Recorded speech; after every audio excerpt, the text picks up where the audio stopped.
लिए बदल दिया।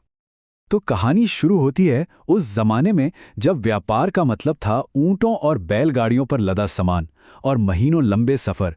ये सफर आसान नहीं थे, खतरों से भरे होते थे, जहां हर मोड़ पर कुछ भी हो सकता था। और इसी दुनिया के एक हिम्मत वाले व्यापारी थे लाला मुक्तामल गर्ग। लाला मुक्तामल गर्ग परिवार की छठी पीढ़ी के एक जाने माने व्यापारी थे। लेकिन उस दौर में इज्जत और शोहरत का मतलब ये नहीं था कि आप सुरक्षित हैं।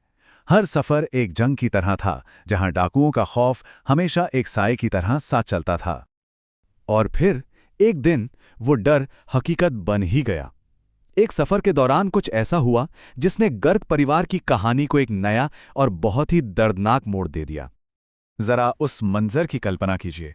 घना जंगल, कारवां की धीमी चाल और फिर अचानक चारों तरफ से डाकुओं का हमला, तलवारों की खनक। लाला मुक्तामल ने बहुत बहादुरी से उनका सामना किया, लेकिन इस मुठभेड़ में उनकी किस्मत में कुछ और ही लिखा था। और यहीं इस कहानी का दिल है। अपनी आखिरी सांसें लेते हुए लाला मुक्तामल को अपनी जान जाने का गम नहीं था। उन्हें तो अपने 5वें बेटे के भविष्य का डर सता रहा था। उनके ये आखिरी शब्द सिर्फ एक चिंता नहीं थे, ये एक ऐसी चुनौती थी जो आने वाली पीढ़ी को विरासत में मिलने वाली थी। और अब एंट्री होती है कहानी के हीरो की।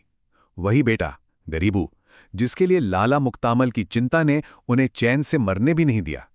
जिस लड़के को पिता एक चिंता समझकर इस दुनिया से गए थे, वही लड़का अब परिवार का भविष्य लिखने वाला था। तो गरीबों ने क्या किया? उन्होंने अपने पिता की उस आखिरी चिंता को अपनी सबसे बड़ी ताकत बना लिया। एक नए गांव में एक छोटी सी शुरुआत की और अपनी मेहनत से व्यापार को इतना बढ़ाया कि जल्द ही वो अपने परिवार के पहले बड़े सेठ कहलाने लगे।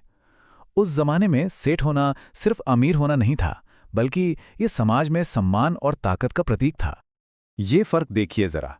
एक तरफ पिता का डर था कि उनका बेटा गरीब और अकेला रह जाएगा, और दूसरी तरफ बेटे की हकीकत, जिसने उसे परिवार का सबसे अमीर और सबसे असरदार आदमी बना दिया।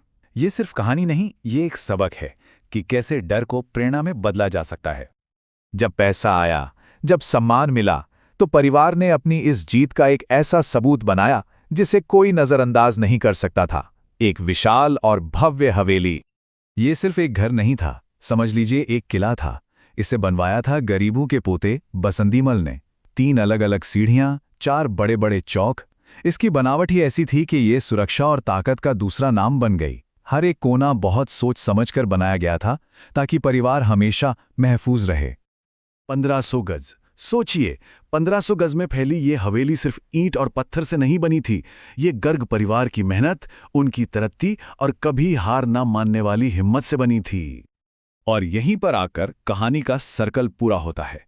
जिस परिवार के मुखिया को डाकुओं ने मार डाला था, उसी परिवार ने एक ऐसी हवेली बनाई जिससे डाकू भी खौफ खाते थे। उन्होंने उस डर को ही हमेशा के लिए खत्म कर दिया।